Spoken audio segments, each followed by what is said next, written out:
Hello, नमस्कार। आपका इस चैनल पर स्वागत है। आई होप आप लोग प्रिपरेशन कर रहे होंगे और अच्छी से तैयारी चल रही होगी क्योंकि एग्ज़ाम भी बहुत जल्दी आने वाला है। अभी सिटी आ चुका है लेकिन धीरे-धीरे कब किसका कहाँ पे है वो भी पता चल जाएगा। तो हम लोग पेपर प्रीवियस पेपर पढ़ रहे थे। अब जानते हैं प्रीवियस पेपर में बहुत कुछ चीज़ें हम लोग नई जानकारी रख चुके हैं, फिर आज नया पेपर देख रहे हैं। जैसा कि आप जान रहे हैं कि हम लोग थर्ड पेपर को 2 पार्ट्स में डिवाइड करके पढ़ते हैं। First is to 35 question last class में देखे थे हम लोग। आज रेस्ट ऑफ 35 क्वेश्चन से जो 40 क्वेश्चन है उसको हम लोग को देखना है। तो चलते हैं, देखते हैं, कुछ नई चीज़ें सीखेंगे। आप क्लास में बने रहिए, निश्चित रूप से कुछ नई चीज़ें मिलेंगी सीखने के लिए। देखिए यहाँ पर क्या है, under FEMA the receiver of laundered money to be a culpable instead of the sender distributor. यहाँ पर कहा है कि अंडर फेमा एक्ट, देखिए एक फेरा था और एक फेमा। फेरा जो था इसी का स्थान पर फेमा आया है, राइट। यहाँ पूछा जा रहा है कि फेरा जो था, जैसे देखिए फेरा दिया है ना, फेरा, तो फेमा जब आया था तो इसमें पूछा जा रहा है कि एक होता है पैसा देने वाला, जिसे मान लीजिए कि यहाँ दिया जा रहा है सेंडर, और एक होगा जिसके पास रिसीव्ड होगा, ओके, रिसीव्ड। तो यहाँ पर ये बताया जा रहा है कि जो सेंडर है उससे ज़्यादा कैपेबल कौन है, जो रिसीव्ड करने वाला है। मीन्स जो पैसा लेगा वो ज़्यादा दोषी है कंपेरिजन टू सेंडर। ये क्वेश्चन पूछा जा रहा है जो कि सत्य है। Next, FEMA differ from the earlier exchange regulation act. FERA जो फेरा से किस प्रकार से डिफर है, with regard to penalties and punishment in case of violation of the act. तो देखिए सिंपल सा चेंजेस तो बहुत ज़्यादा थे, जैसे कि नाम से ही ये रेगुलेशन करने के लिए था, ये मैनेजमेंट करने के लिए था। इसका मतलब नियंत्रण कर रहा था और ये प्रबंधन कर रहा है। तो नियंत्रण और प्रबंधन में अजंता अंतर क्या है, नियंत्रण में डिस्क ब्रेक लगा रहे हैं ऐसे समझिए कि, और मैनेजमेंट में ब्रेक नहीं लगा रहे, मैनेज कर रहे हैं चीज़ों को। तो उससे थोड़ा सा ये रिफॉर्म हो गया है। लेकिन बेसिकली जो डिफरेंस मेन है इसमें तो क्या था फेरा में, इसमें अगर कोई दोषी पाया जाएगा मनी लॉन्ड्रिंग करते हुए, मनी लॉन्ड्रिंग करते हुए कोई मनी को ये ऐसा कर रहे हैं जैसे कि इनकम टैक्स बचा लें या ट्रांजैक्शन से बचा लें, तो इन दिस कंडीशन में फेरा में था कि आपको पनिश भी किया जा सकता है, आपको दंड भी दिया जा सकता है, आपको मॉनेटरी पनिशमेंट किया जा सकता है, आपको जेल भेजा सकता है। लेकिन इसमें फेमा में थोड़ा सा रिड्यूस किया गया है और कोशिश किया गया है कि फेमा में कोई भी जेल ना जाए। जो भी पैसा के लेन देन हुआ है वो पैसा को आप दे दीजिए तो आप बच जाएंगे। तो ये दोनों सही है, राइट, तो आप कर सकते हैं। नेक्स्ट है स्टैंडर्ड फंड। ये बेसिकली है ये किसका, इंटरनेशनल मॉनेटरी फंड का, आईएमएफ का है, ओके, आईएमएफ। तो stern arrangements, supplement reserve fund, poverty reduction and growth, तो इससे मैच है। Repayment period 4 to 10 years, repayment 3-5 years, ये सेम मैच है। तो एक बार याद कर लीजिएगा, ऐसे ये कोई कॉन्सेप्ट तो है नहीं, तो ये आया भी कभी नहीं है, लेकिन जानते रहिए जो क्वेश्चन आया है। तो नेक्स्ट है which combination of the following is a correct with regard to world trade organization, WTO। WTO से क्या कॉम्बिनेशन है, कॉम्बिनेशन देखा जा रहा है। WTO initiate peace process among the member countries to enhance international trade। तो यहाँ पूछा जा रहा है कि इंटरनेशनल ट्रेड को बढ़ावा देने के लिए मेंबर कंट्री को WTO इनिशिएट करता है, राइट, शांतिपूर्वक इनिशिएट करता है, प्रेरित करता है। WTO avoid the task of settlement of disputes. तो WTO क्या करता है, सेटलमेंट ऑफ डिस्प्यूट को सेटलमेंट करता है, जो विरोध है among the member countries, member country के बीच में जो भी सेटलमेंट है, डिस्प्यूट्स हैं, उनको दूर करता है। WTO administration the trade review of mechanism. तो ये एडमिनिस्ट्रेटर्स क्या है, ट्रेड रिव्यू मैकेनिज्म का है। और WTO corporates in an appropriate manner with IMF and world bank. तो ये अप्रोप्रिएट मैनर में क्या करता है, IMF वर्ल्ड बैंक से कोऑपरेट करता रहता है, राइट। तो यहाँ पे जो 40 पे आपका COD सही है, इसका मतलब क्या है, कि सभी मेंबर के बीच में इनहेंस नहीं करता है और सेटलमेंट डिस्ट्रीब्यूट नहीं करता है, राइट। ये आपका गलत हो जाएगा, राइट। नेक्स्ट है choose the code of representation the correct sequence of the step in the merging transaction. यहाँ पूछा जा रहा है कि यदि मर्ज हो रहा हो कोई कंपनी का तो मर्ज करते समय कौन कौन सी प्रोसेस फॉलो किए जाएंगे, राइट। तो देखिए screening and investing of merger proposal means कि पहले इन्वेस्टिगेट किया जाएगा, स्क्रीनिंग किया जाएगा जो भी प्रपोजल आए होंगे मर्ज करने के लिए, कौन कौन प्रपोजल दिया है कि हम मर्ज करना चाहते हैं कंपनी को। Approval of central government approve करेगी। Approval of respective high court approve करेगा। निगोशिएशन स्टेज आएगा कि दोनों लोग जो मर्ज करने वाला है, जो लेने वाला है कंपनी को या कोई भी इंस्टीट्यूशंस को, तो उसमें निगोशिएशन होगा। Approval of propose by board of directors, share holders and creditors, तो क्रेडिटर्स एंड शेयर होल्डर्स के द्वारा अप्रूव किया जाएगा। देखिए यहाँ पे फर्स्ट पे क्या होगा, स्क्रीनिंग, कि कोई भी प्रपोजल आया होगा तो स्क्रीनिंग की जाएगी, राइट। स्क्रीनिंग के बाद क्या होगा, यहाँ पे निगोशिएशन स्टेज, राइट, कि निगोशिएट करेंगे दोनों लोग मिल करके, जो बैठे होंगे, जो लेने वाले होंगे, जो सेल करने वाला होगा, दोनों में निगोशिएट किया जाएगा।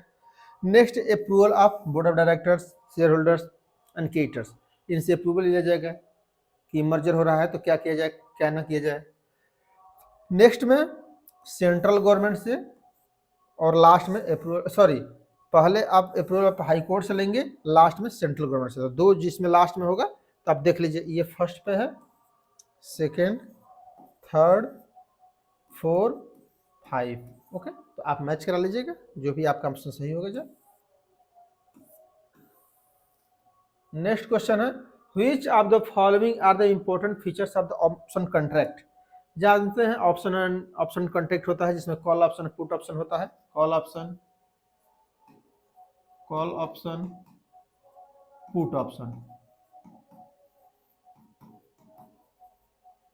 कॉल ऑप्शन, पुट ऑप्शन के मैं बताऊं, एमबीए के मैं कॉपी चेक कर रहा था, उसमें ऑप्शन में पूछा था मैं क्वेश्चन में, उसमें सोचिए कोई ऑप्शन नहीं बता पा रहा था। अब सोचिए, जबकि कोई ऐसा स्टूडेंट नहीं क्लास देख रहा होगा जो ऑप्शन का नाम ना सुना हो, कॉमर्स के स्टूडेंट होते हुए भी अगर कॉल और पुट ऑप्शन नहीं बता पा रहे हैं ठीक से तो समझिए कि पढ़ना बेकार है, क्योंकि इतनी चीज़ें शेयर मार्केट की हैं। कॉमर्स पढ़ रहे हैं, इन फ्यूचर में शेयर मार्केट सबसे कोई पूछेगा, आप भी हो सकता है शेयर मार्केट में जाएँ, और ये सब चीज़ें जाननी चाहिए बेसिकली, ओके। तो कुछ आप क्लास देखे होंगे तो शेयर मार्केट में डाला भी हूँ, आगे अभी इसमें टाइम नहीं मिल पा रहा है तो मैं नहीं अपलोड कर रहा हूँ, लेकिन ये धीरे धीरे जानते रहिए चीज़ों को, क्योंकि देखिए कॉमर्स में जन्म लिए हैं पढ़ने के लिए, तो ये सब चीज़ें जानते रहिए, राइट। अपने लिए मत जानिए, दूसरों को बताने के लिए जानिए, नॉलेज के लिए जानिए, ताकि कोई भी चीज़ों को बता पाएँ, लोग समझ पाएंगे नहीं कॉमर्स पढ़े तो कुछ जानकारी आपके पास है वास्तव में। तो उसी कॉल ऑप्शन, पोस्ट ऑप्शन बात की जाती है। तो कॉल ऑप्शन किसके लिए होता है, परचेज के लिए या बाई के लिए, ओके। और ये किसके होता है, सेल के लिए, राइट, एग्रीमेंट है। तो यहाँ पर देखिए buyers of option have limited liability, यहाँ लिमिटेड लाइबिलिटी होती है, ये पूछा जा रहा है। Option have high degree of risk option writers, reality बात है, ऑप्शन के पास हाई रिस्क होती है। Option are exercise by only buyers of option, जो क्रेता है, सही बात है, जो क्रेता है वही ऑप्शन की एग्जीक्यूट करा सकता है और कोई नहीं करा सकता है। Buyers of option have all right which available equity share holders of the concerned companies. यहाँ कहा जा रहा है कि जो बायर्स है, ऑप्शन के बायर्स है, क्रेता है, वह buyers as a equity share holder की तरफ सब अधिकार है नहीं, वो ऑप्शन है, राइट। ये डिलीवरी ट्रेडिंग नहीं है, इक्विटी शेयर होल्डिंग में जो होती है डिलीवरी ट्रेडिंग होती है, और ये क्या होती है, अंडरलाइंग ट्रेडिंग होती है। ऐसे समझिए कि दोनों में डिफरेंस यही है कि इसमें यदि परचेज आप करेंगे तो शेयर आपके डीमेट अकाउंट में क्रिएट हो जाते हैं, जबकि कॉल ऑप्शन, पुट ऑप्शन में क्या होता है, अंडरलाइंग सिक्योरिटीज कहा जाता है, अंडरलाइंग सिक्योरिटीज, ओके। इनमें ट्रांजैक्शन होता है, राइट। तो इसको एक 1 2 3 हो जाएगा। नेक्स्ट है which of the following which of the following approaches adopt of the valuation of human resource according to economic concept. तो इकोनॉमिक कॉन्सेप्ट के आधार पर पूछा जाए कि आर्थिक कॉन्सेप्ट अगर लगाया जाए तो कौन से आधार पर, replacement cost, historical cost, opportunity cost, none of the above cost. तो यहाँ पर जो होता है अपॉर्चुनिटी कॉस्ट, अवसर लागत की जो अप्रोच है उसको इकोनॉमिक कॉन्सेप्ट में हम लोग basically most of them use करते हैं, राइट। चलते हैं नेक्स्ट। नेक्स्ट है यहाँ पे, यहाँ रिस्क की बात की जा रही है, कौन सी रिस्क कैसा है। तो देखिए यहाँ पे फर्स्ट रिस्क है high level fund, leveraged fund. तो लीवर्ड फंड में बताया था, लीवर जहां शब्द आए क्या समझना है, अस्थाई लागत की उपस्थिति, अस्थाई, ये सब याद कर लीजिए, अस्थाई लागत की उपस्थिति, ओके। वो अस्थाई लागत कैपिटल के लिए भी हो सकता है, फिक्स कॉस्ट के लिए हो सकता है, मीन्स फिक्स कॉस्ट और फिक्स कैपिटल कॉस्ट दोनों। अस्थाई लागत मीन्स ऐसे समझिए फिक्स कॉस्ट की बात की जा रही है और फिक्स्ड कॉस्ट कैपिटल की बात की जा रही है, कैपिटल की बात की जा रही है, राइट, दोनों काम के लिए। तो ये किसके लिए है, फाइनेंशियल रिस्क है, राइट, वित्तीय। इंक्रीज इन बैंक रेट, यदि बैंक रेट इंक्रीज कर जाए तो क्या हो जाएगा, इंटरेस्ट रेट रिस्क आ जाएगा, क्योंकि इंटरेस्ट रेट डिस्टर्ब होने लगेगा, बैंक रेट बढ़ाएगा बैंक आरबीआई, तो हो सकता है कि जो नेशनलाइज बैंक है ये भी अपना रेट बढ़ा दें, इंटरेस्ट। इन्फ्लेशन, इन्फ्लेशन से क्या होगा, परचेजिंग पावर, आपके पास पैसा है, परचेजिंग पावर डिस्टर्ब होने लगेगा। और लास्ट में पॉलिटिकल स्टेबिलिटी से मार्केट रिस्क हो जाएगा, जैसे कोई भी गवर्नमेंट देखिए चेंज होने वाली रहती है, बजट पेश होता है तो चेंजेस डिस्टर्बेंस होने लगती है, राइट, इस तरह से। नेक्स्ट है, which of the following are the instrument of money market, कौन सा मनी मार्केट का इंस्ट्रूमेंट है। मनी मार्केट मीन्स जो ही है short term market, okay, short term. और शॉर्ट टर्म में क्या होता है, call money market, commercial bill, industrial securities नहीं आती है, राइट, इंडस्ट्रियल सिक्योरिटीज मीन्स नहीं आएगी। Short term loans market, treasury bills, ये सब आती हैं, तो ये गवर्नमेंट के लिए होती हैं। कमर्शियल बिल ये इंडस्ट्री के द्वारा इशू किया जाता है, और एक सीडी होता है सर्टिफिकेट ऑफ डिपॉजिट्स, ये किसके द्वारा इशू किया जाता है, बैंक के द्वारा, okay.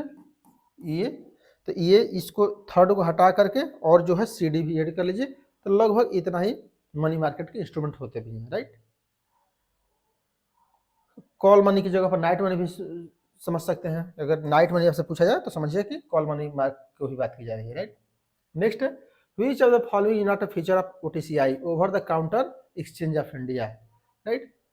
Quick transfer and disposal system, means quick transfer कर सकते हैं और समाधान कर सकते हैं।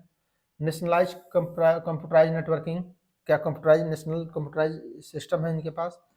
रिंगलेस trading system, fragmentation of regional stock exchange, तो यहाँ पूछा जा रहा है कि क्षेत्रीय आधार पर फ्रेगमेंटेशन डिवाइड है, नहीं है, ये यहाँ पे नहीं है, राइट, तो ये आपका ऑप्शन सही हो जाएगा 4। नेक्स्ट है, which of the following requires consumer to interpret ambiguous stimulus, focus group method, projective techniques, rejective techniques, semantic different sales. तो यहाँ पूछा जा रहा है कि कौन सा कंज्यूमर को इंटरप्रेट करने के लिए एम्बिजियस स्टिमुलेशन है, उद्दीपन का कार्य करता है, तो ये क्या है, प्रोजेक्टिव टेक्निक्स, राइट। तो प्रोजेक्टिव टेक्निक्स में क्या करता है, प्रोजेक्ट की तरह से स्टिमुलेट करता है चीज़ों को, उद्दीपक की तरह, राइट, तो इसलिए आपका सेकेंड ऑप्शन सही हो जाएगा। नेक्स्ट है, which of the following passes through the 4 stage distinctiveness, emulation, mass fashion and decline, ये क्या है, फैशन का है, right.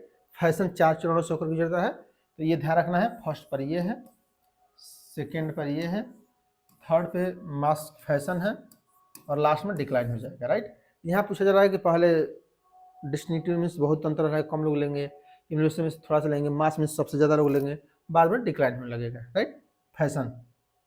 Next, which of the following position strategy adopt by the marketers to position their product to category simultaneously, यह पूछा जा रहा है कि कौन सी पोजीशनिंग स्ट्रेटजी है जो कि मार्केट में डिफरेंट पोजीशन बनाने के लिए आप यूज करते हैं simultaneously, okay. Point of difference, point of parity, standard position, emotional positioning. तो यहाँ स्टैंडर्ड पोजीशनिंग, ये तेजी और मंदी, ओके, इससे क्या मतलब है, तेजी और मंदी की स्थिति में आप इसका यूज करते हैं, राइट। नेक्स्ट है, marketing is the process by which A firm profitable translates customer need into revenue, यहाँ पूछा जा रहा है कि मार्केटिंग का मुख्य जो प्रोसेस है वो क्या है कि जो भी कस्टमर की नीड को पूरा करते हुए रेवेन्यू जनरेट करना है, तो सही है। Marketing is the message and action that causes message and action. तो यहाँ पूछा जा रहा है कि क्या है जा रहा है कि मार्केटिंग क्या करता है कि इन्फॉर्मेशन प्रोवाइड करता है, सूचना देता है, ओके, मैसेज प्रोवाइड करता है, तो ये सही है। तो दोनों क्या है, statement first and second is right. Next है odd pricing aims at maximise. Odd pricing means जैसे यहाँ बोला गया है 1 3 5 7 9, ओके, इसको ऑड प्राइसिंग कहा जाता है। Odd pricing aim maximize profit by making micro adjustment in pricing strategy. तो यहाँ पूछा जा रहा है कि जैसे मान लीजिए कि किसी वस्तु के प्राइस रखना है 18 रुपये, तो 18 रुपये रख के 17 रुपये रख लीजिए, राइट, क्योंकि साइकोलॉजी है, साइकोलॉजी है, वो मार्केटर समझ गए हैं कि हमेशा इवन नंबर रखते ही नहीं है कि 2 4 8 6 0, ये रखेंगे ही नहीं। अब देखिएगा किसी भी गुड्स के सामने ये नहीं रखा जाएगा। सबसे ज़्यादा क्या रखा जाता है, इसको 9 को 999 499 599 699, राइट, क्यों रखा जाता है, दैट इज साइकोलॉजिकल प्राइसिंग, इसको साइकोलॉजिकल प्राइस कहा जाता है, राइट। तो सही है। Odd pricing refers to price ending 1 3 5 7 which maximize a price first digit carry more weight than the last ones. यहाँ पूछा जाएगा जो फर्स्ट डिजिट होती है ज़्यादा कैरी करती है, ये सत्य है। इसीलिए आप देखिए कोई भी आप मॉल में चले जाइए, आप देखेंगे 9 से लास्ट में होगा 99% गुड्स के साथ। यदि 1 लाख गुड्स हैं तो समझिए कि 99,000 गुड्स के लास्ट में लिखा होगा 99 9 जरूर होगा, 449 499 599 ये सब, राइट। नेक्स्ट है name the process in which buyers post in the interest in buying a certain quantity of item and sellers compete for the business by submitting lower bid until this is only on seller left. यहाँ पर यह पूछा जा रहा है, simple सी इस बात का समझिए लाइफ टाइम के लिए। जैसे मान लीजिए कोई आप बिड दिए, ओके, ये गवर्नमेंट में ज़्यादा होता है, और जो लोग चोरी किसे और पैसा लेकर बिड नहीं देते हैं, नीलामी नहीं कराते हैं कोई चीज़ टेंडर, तो ये यूज करते हैं सेंटेंस को, या ये प्रोसेस यूज करते हैं जो मैं बताने वाला हूँ, और आप भी नौकरी पा लीजिएगा तो इसको यूज करिएगा, ओके। तो यहाँ पे बिड मीन्स क्या है कि मान लीजिए कि 1 2 3 4 5 लोग आ गए, राइट, और लगभग 1/3 या 1/4 बुलाया जाता है जितने लोग आए होंगे। जैसे मान लीजिए 15 लोग आए हैं बिड में, तो 5 लोग को उसमें से रख लीजिए। 5 लोग से मान लीजिए ये रखे हैं 10 रुपये, ये 11 रुपये, ये 15 रुपये, ये 20 रुपये, ये मान लीजिए 13 रुपये रखे हैं कोई गुड्स पर देने के लिए गवर्नमेंट को या किसी व्यक्ति को। तो ये क्या किया जाएगा ना, ये बता दिया जाएगा सभी को, ये 5 लोगों को कि देखिए 10 रुपया के फर्स्ट नंबर वाला दिया है, अगर आप लोग इसको कम करना चाहते हैं तो कर सकते हैं 5 लोग मिल करके। तो ये क्या होता है, प्रोसेस रीबिडिंग होने लगती है, राइट। तो ये अपने में कंप्लीट करते रहता है। लास्ट में मान लीजिए कि आ गया कि नहीं 10 रुपये वाला से नीचे नहीं जा रहा है, ये 10 वाले नीचे कर सकता है। मान लीजिए कहा कि 9 रुपये, तो 9 रुपये जो देगा वो ले लेगा, ओके। तो अब इसमें कंपटीशन होने लगता है, तो इसी को कहा जा रहा है, राइट। तो इसको क्या कहता है, रिवर्स ऑप्शन कहा जाता है, राइट। इसको रिवर्स की आप दोबारा ऑप्शन करा रहे हैं, उसको रिवर्स ऑप्शन कहा जाता है, ध्यान रख रखिएगा। तो जो हम प्रोसेस बताए हैं उसको समझिए। इस प्रोसेस से सबसे ज़्यादा घाटा किसको होता है, जो बीड देने वाले हैं, जो टेंडर देने वाले हैं, राइट, और जो अपना काम कराने वाला उसको तो फायदा ही होगा, right. Next advertising method in which advertisement is broadcast simultaneously और several radio station and television channel is known as. यहाँ पूछा जा रहा है कि ऐसी कौन सी एडवर्टीजमेंट प्रोसेसर है जो कि सिमल्टेनियसली हर जगह सब जगह एक ही बार में एडवर्टीजमेंट पे आ रहा हो, राइट। तो ये क्या है, इसको रोड ब्लॉक कहा जाता है, राइट। तो अभी तो इसमें नहीं है, लेकिन आपको बताऊं जब हम लोग इलाहाबाद रहते थे प्रयागराज, तो 8 बज करके याद है मुझे क्योंकि मैं वहाँ पढ़ रहा था जब तैयारी कर रहा था, तो उसमें इसको याद किया था, इसलिए मैं आप लोग को एग्जाम्पल बता दे रहा हूँ। 8:44 पे, क्योंकि 8:45 से 1 जो लोग वहाँ रहते होंगे अब भी वो कनेक्ट कर पा रहे होंगे, रेडियो पे समाचार आता था, ओके, समाचार। तो 8:44 पर एक कोचिंग थी, सत्यम क्लासेज। अब ये मैं सोचे कि प्रचार कर रहा हूँ, चलिए प्रचार भी हो जाए तो क्या दिक्कत है, राइट। तो सत्यम क्लासेज, ये सोचिए कि लगभग 20 सेकेंड में, 20 सेकेंड में कम से कम 100 बार बोलते होंगे सब, चिल्ला चिल्ला के सत्यम क्लासेज, सत्यम क्लासेज, सत्यम क्लासेज। आप कुछ भी उसमें सब्जी काट रहे हो, उस पर रोटी बेल रहे हो, कुछ भी कर रहे हो, ये आपको सुनाई दे देगा सभी चैनल पर, क्योंकि समाचार आने से पहले ज़्यादा था 8:44 पे, और उसमें सब चैनल, कोई भी रेडियो खोल लीजिए, कोई भी कहीं से, विविध भारती, रेड FM, कुछ भी, ये वहीं आएगा सत्यम क्लासेज उस समय एक टाइम में। अब आप सोच के देखिए, इसी को रोड ब्लॉक कहा जाता है कि आप कुछ भी खोले आए एक ही, राइट। नेक्स्ट है, which of the following is a mental condition, कौन सा मेंटल कंडीशन है या एटीट्यूड है। Individual and groups which determine their willingness to cooperate, तो यहाँ पर कोऑपरेट करने के, सहयोग करने की विलिंगनेस है, इच्छा है, ये कौन मेंटल एबिलिटी है, तो इसको कहा जाता है मोरल, उससे नैतिक, राइट।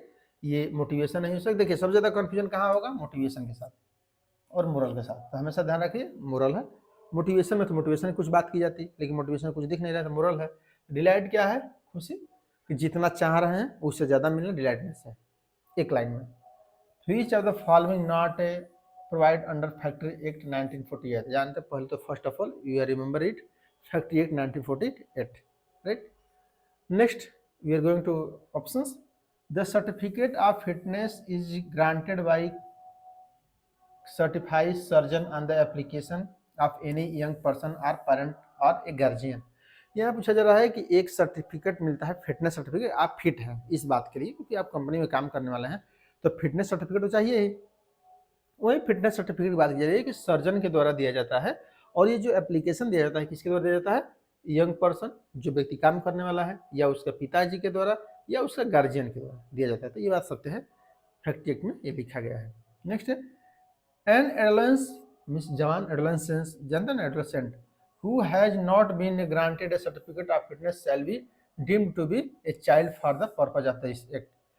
तो यहाँ पूछा जा रहा है कि यदि सर्टिफिकेट ना दिया जाए फिटनेस, तो मान लीजिए कि बच्चा है, या तो ये ऑप्शन सही हो सकता है। The certificate of fitness granted or renewed remains valid for a period of 6 month from the date of issues.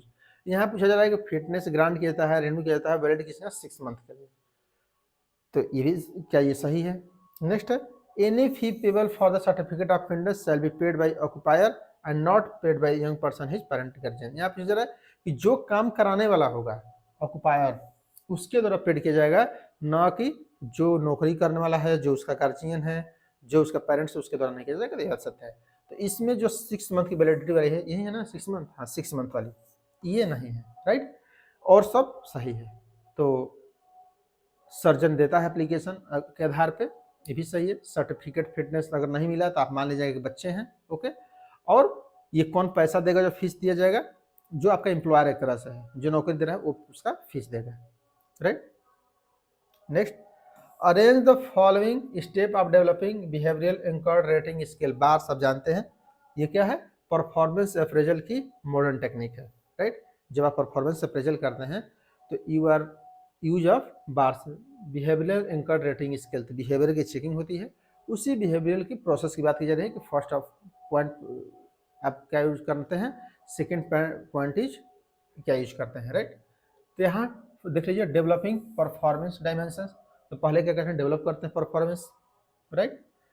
Generate critical incidents, critical incident generate करते हैं, मीन्स कौन सा घटना को हमको पॉइंट देना है। स्केल द इंसिडेंट्स, उसको मापते हैं इंसिडेंट को। री एलोकेट द इंसिडेंट्स, री एलोकेट करते हैं। Develop the final instrument, develop करते हैं फाइनल इंस्ट्रूमेंट। तो आप जानते हैं ये वाला तो पहले ही लास्ट में होगा, क्योंकि डेवलप लास्ट ही में किया जाएगा, right.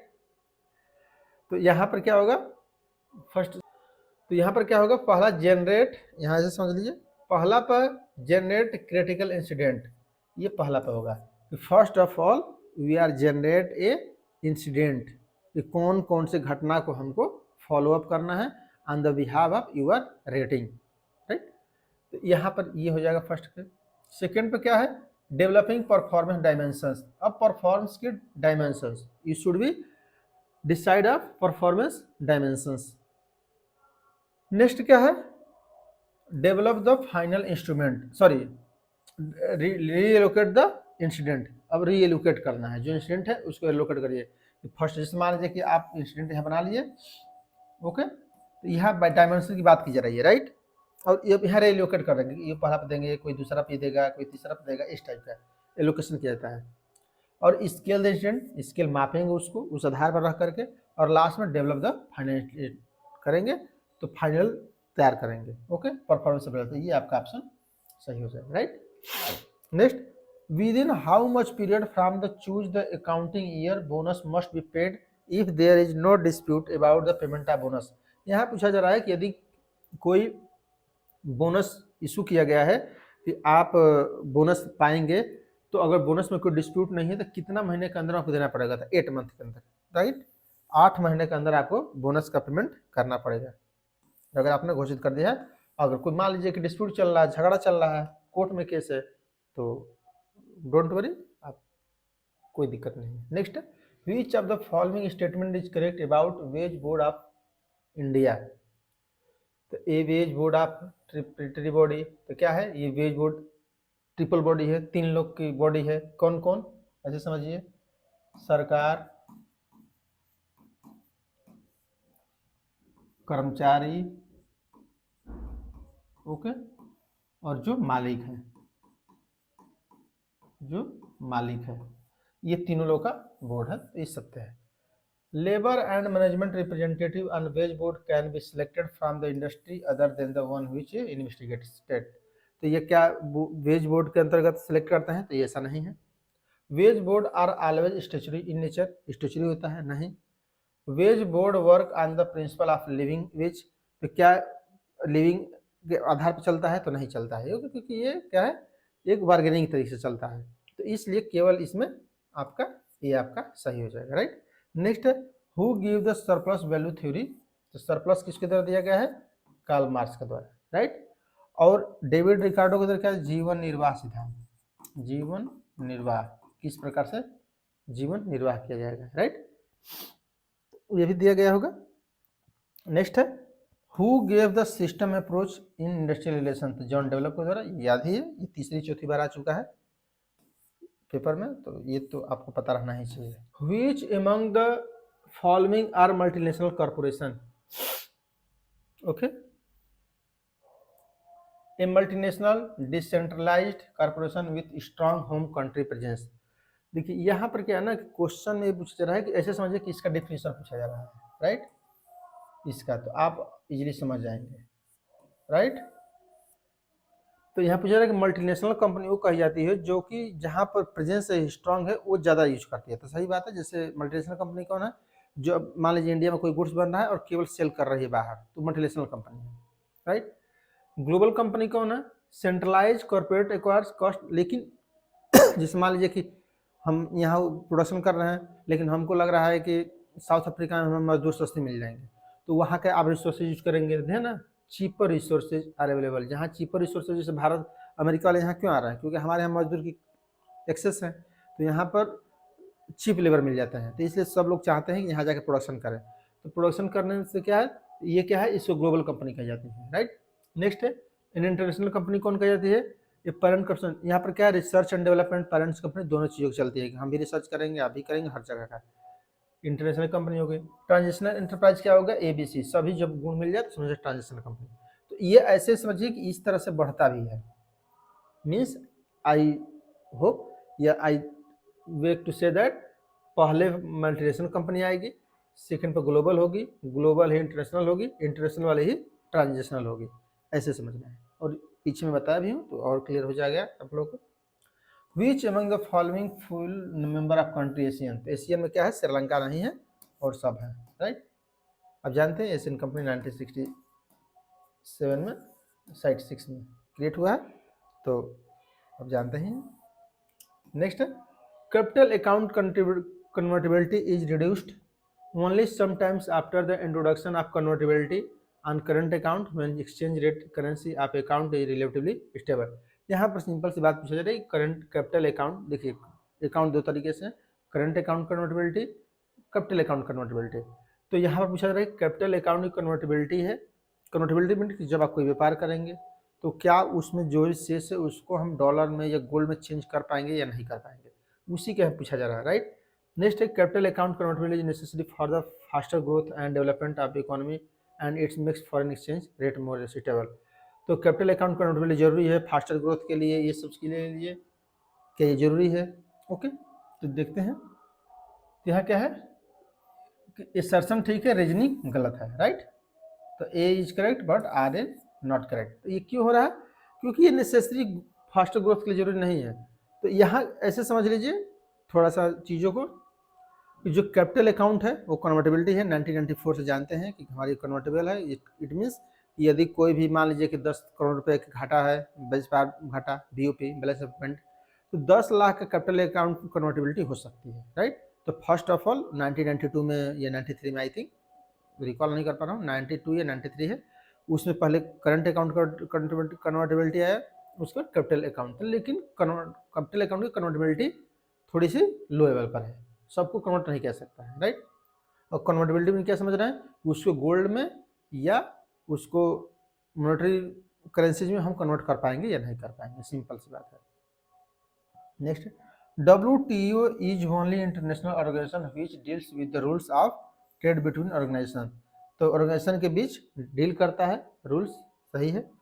The limit of holding by individual foreign institutions investor in company has been raised from 50 to 10% company is share while the aggregate limit has been increased from 24 to 34।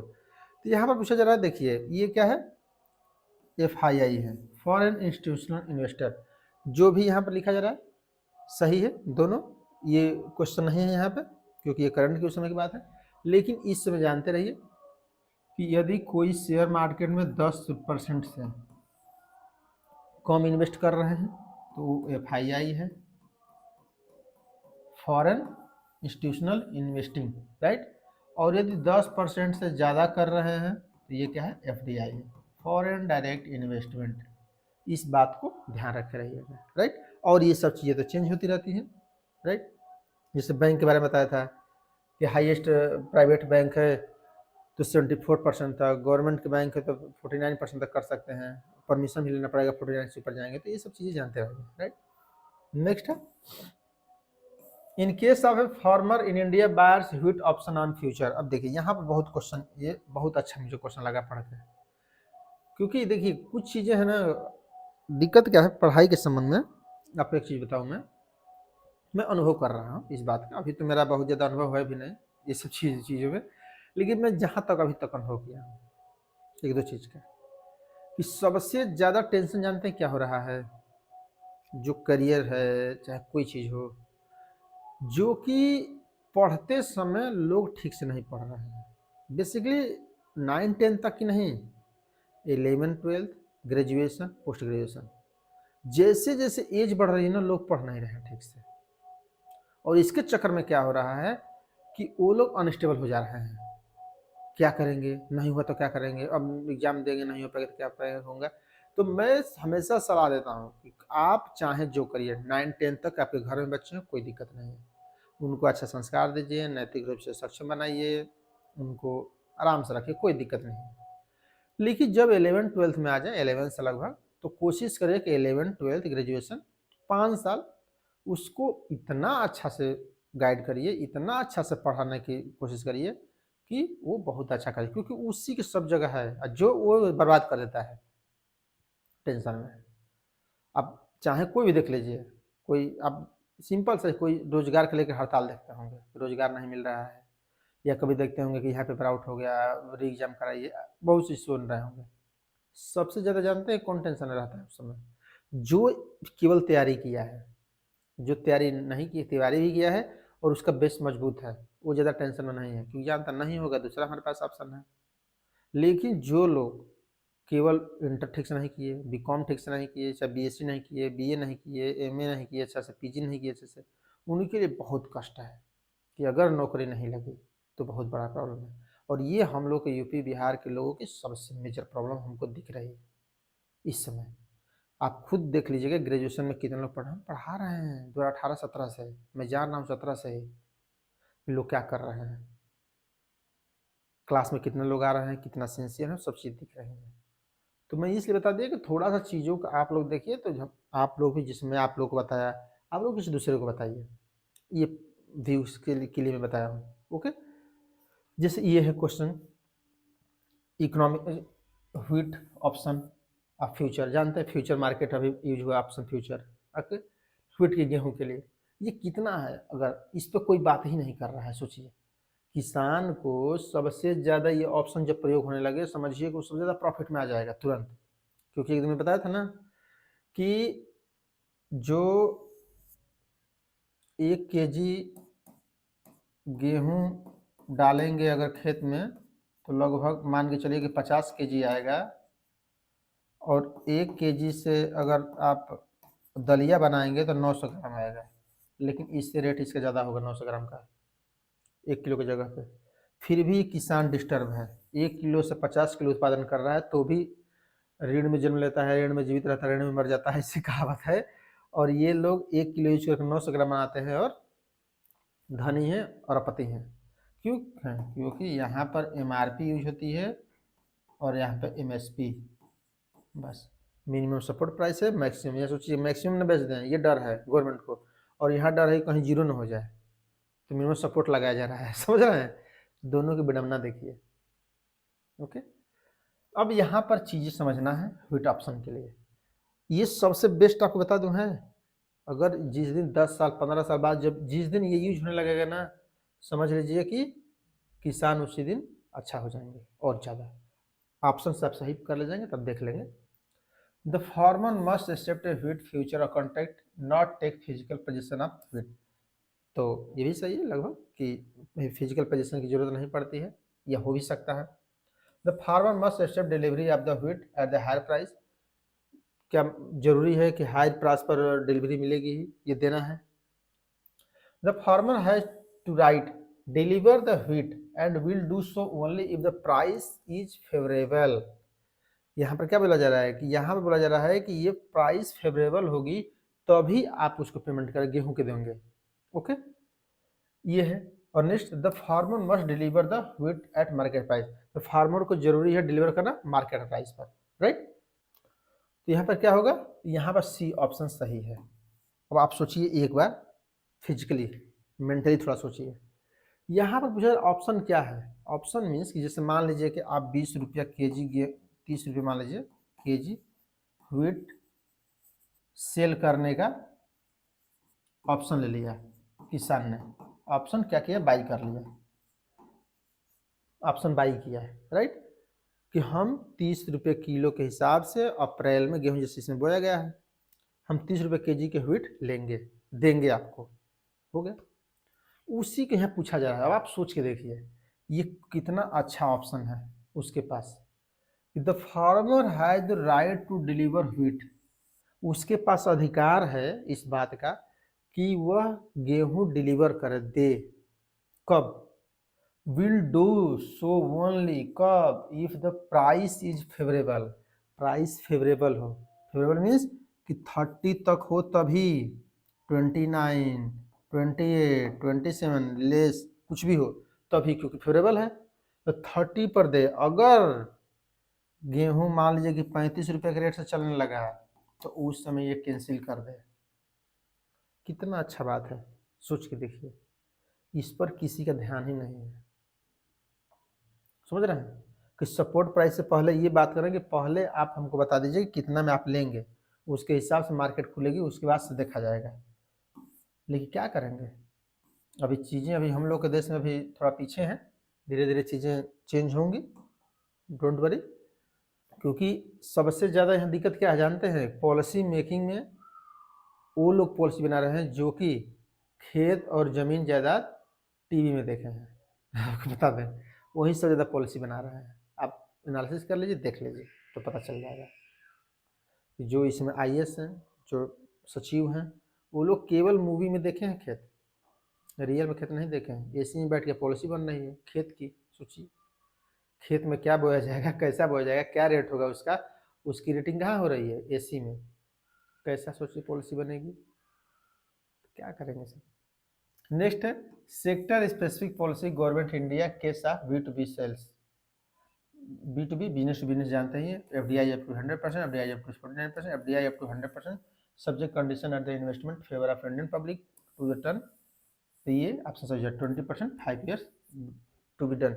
यहाँ पीछे रहेगा 100% तो FDI subsidies है, दे सकते हैं condition investment favour Indian public में, और 20% जरूरी है कि 5% 5 साल के अंडर में हुआ हो। तो यही आपका ऑप्शन सही हो जाएगा, राइट। तो ये क्या 26 चला, ये गलत है। नेक्स्ट है, in India copyright of unpublished book can be registered under the copyright act India. सही बात है, यदि कोई अनपब्लिश्ड बुक्स है उसको रजिस्टर्ड करना चाहते हैं, कॉपीराइट लेना चाहते हैं, तो you are taking a copyrights. Next, once granted by the European patent office, European patent office की तरह proprietor has patent which effective in all contracting state the patent cooperation treaty and the agreement on the trade related object of IPR।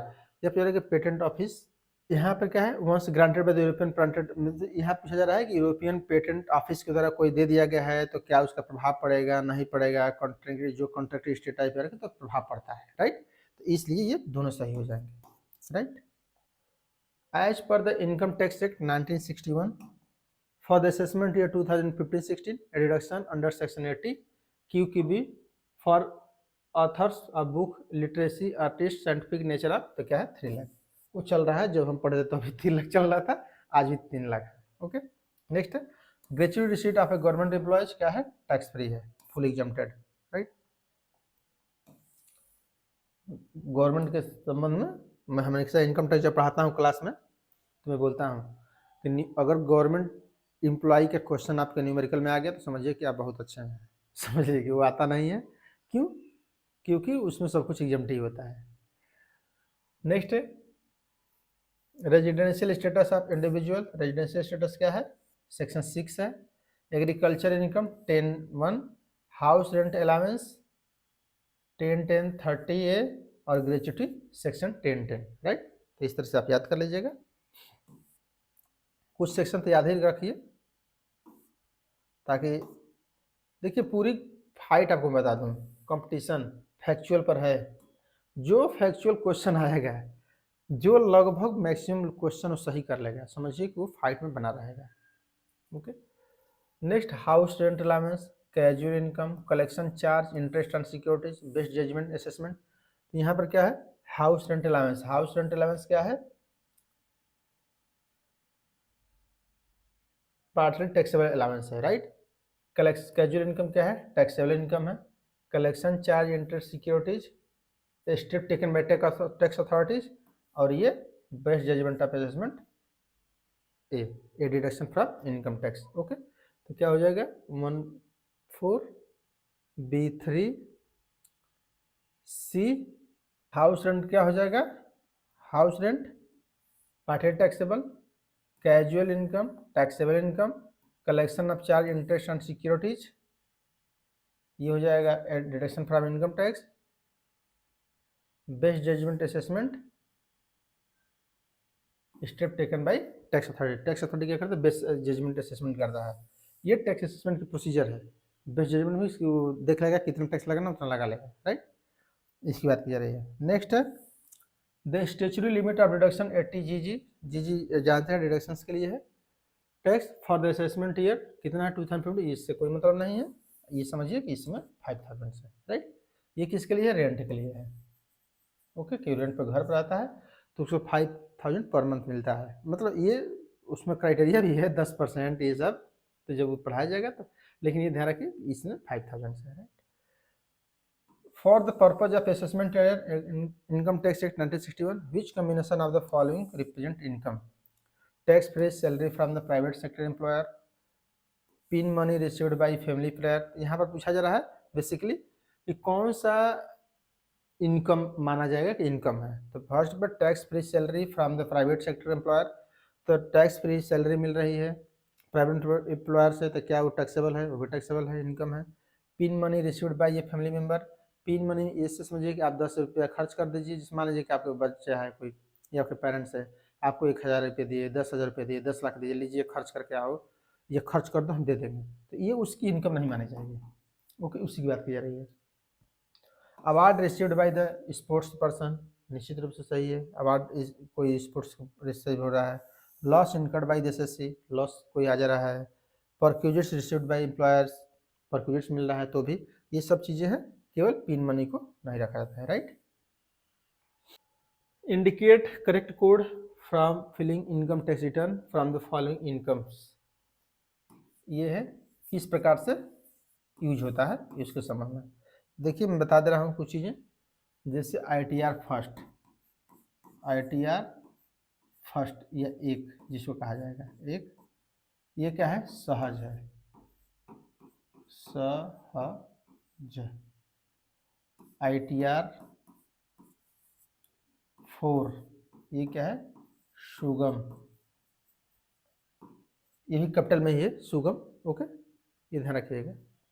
सुगम जैसे ये लिखा हो ना, सुगम ऐसे है, सुगम ऐसे। तो यहाँ पर जो है सबसे मतलब कि सबसे ज़्यादा यूज होने वाला यही है दोनों, राइट। सहज सुगम नाम से स्पष्ट है, जो ए एस बता रहा है इसी का बता रहा है, राइट। तो 4 सुगम, अगर एस से पूछता था what is means S, S means सुगम, ओके। तो यहाँ पे जो है सबसे इजी के आधार पर तो ये होगा फर्स्ट पे, उसके बाद जो नंबर है उसी के अनुसार 2 3 4 ऐसे, राइट।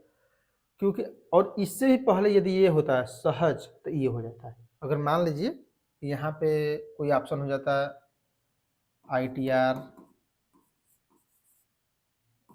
1S, तो क्या हो जाता है, ये फर्स्ट आ जाता है, राइट, क्योंकि ये सहज हो जाता है।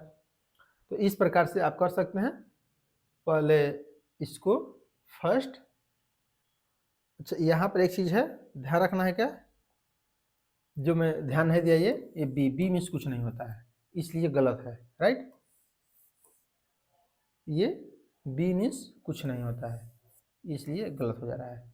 तो एस ITR ध्यान रखिए, ITR 1 के साथ एस लग सकता है, एक इसके साथ, और सब ITR 2 3 है, 5 6 7 तक है, राइट। तो ITR फर्स्ट से ITR 7 तक है, ITR फर्स्ट और ITR 5 में 4 में सहज और सुगम लगता है, और सब सेम सेपरेटली हैं, ITR 1 1 2 3 ऐसे, राइट। तो आई होप आपको ये क्लास पसंद आया होगा। यदि क्लास आपको पसंद आया हो तो आप शेयर कर दीजिए क्लास को, लाइक कर दीजिए, और कुछ कमेंट जरूर कर दीजिए, क्योंकि मैं देख रहा हूँ कमेंट लोग नहीं कर रहे हैं, तो प्लीज़ कमेंट आप लोग कर दीजिए, ओके। यहाँ तक क्लास को समाप्त करते हैं। Thank you for watching. जय हिंद, जय भारत।